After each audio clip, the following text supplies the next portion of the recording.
तो चलिए आज हम लोग देखते हैं कोऑर्डिनेट ज्योमेट्री का बहुत ही इंपॉर्टेंट क्वेश्चन। इंपॉर्टेंट है ये क्लास 10th के लिए 2025 सेशन में जो आप बोर्ड एग्जाम देना चाहते हैं उसके लिए काफी इंपॉर्टेंस रखता है। तो check these points A 0,5, B 0,9 and C 3,6 are collinear और नॉट। तो हमारी कोलिनियर की कंडीशन क्या होती है बच्चा, सबसे पहले ये पता होना चाहिए।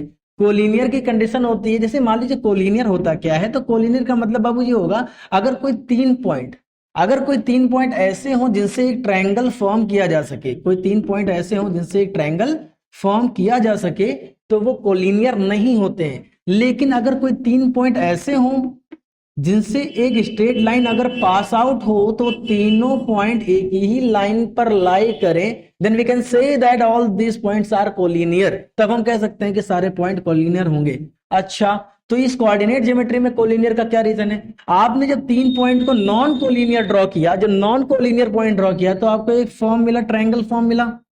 ठीक है, तो इस ट्रायंगल फॉर्म का कुछ ना कुछ एरिया होगा बाबू, कोई ना कोई एरिया होगा ना, है ना, क्योंकि ये रीजन, बाउंडेड रीजन आपको दिख रहा है। लेकिन अगर मैं यही एरिया निगलेक्ट करता जाऊं, इस पॉइंट को धीरे धीरे धीरे धीरे धीरे धीरे नीचे खिसकाता जाऊं, तो ये पॉइंट एक ही लाइन के ऊपर आ जाएगा। तब क्या इससे ट्रायंगल फॉर्म हो रहा है? नहीं ना, तो इसका एरिया कितना होगा? 0 होगा। ठीक है, तो कंडीशन हम देखते हैं। कंडीशन क्या है बेटा?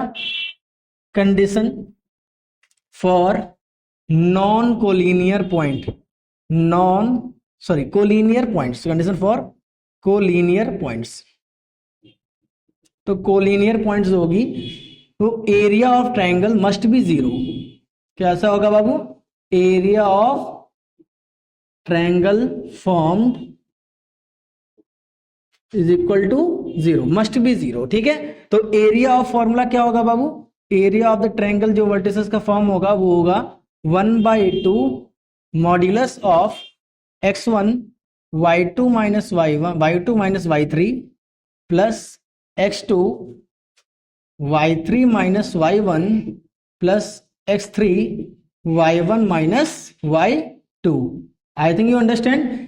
इस एरिया को 0 होना पड़ेगा, इस एरिया को 0 होना पड़ेगा for the collinear points. Okay, now इस 1/2 को हम चाहें तो 2 उधर स्प्लिट कर देते हैं, 0 से मल्टीप्लाई कर देंगे, then we got modulus of x1 y2 minus y3 plus x2 y3 minus y1 then plus x3 y1 minus y2 is equal to 0।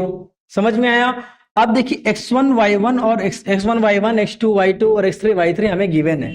ये हमारा x1 y1, ये हमारा x2 y2 और ये हमारा x3 y3। बाबू हमें चेक करना है कि ये कोलिनियर है या नहीं है। अगर ये 0 के बराबर आ गया तो कोलिनियर है, अगर ये 0 के बराबर नहीं आया तो कोलिनियर नहीं है।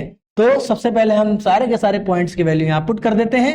सबसे पहले थोड़ा इधर लिख देता हूं भाई, ए की वैल्यू बाबू कितनी आ रही है? x1 की 0 है। ठीक है, रख दिया मैंने, रख दिया सर।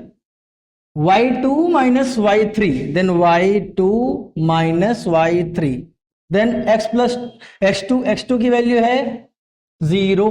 लो भाई 0।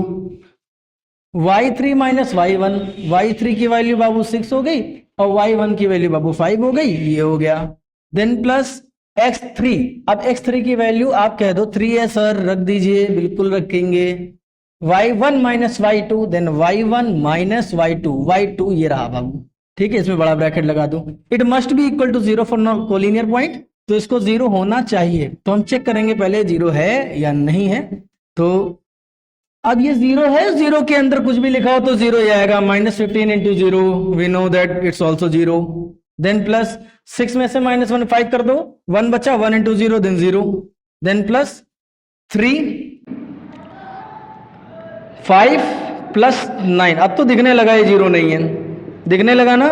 9 5 14 हो गया एंड 14 3 42 हो गया, 14 ये 42 हो गया। अब ये 42 तो है, कभी भी 0 के बराबर नहीं हो सकता। 42 कभी भी 0 के बराबर नहीं हो सकता, यानी 42 अगर 0 के बराबर नहीं है, हेंस these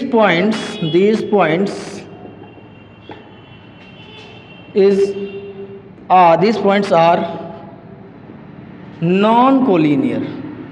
ओके, ये नॉन कोलिनियर हो गया बाबू। कोई समस्या?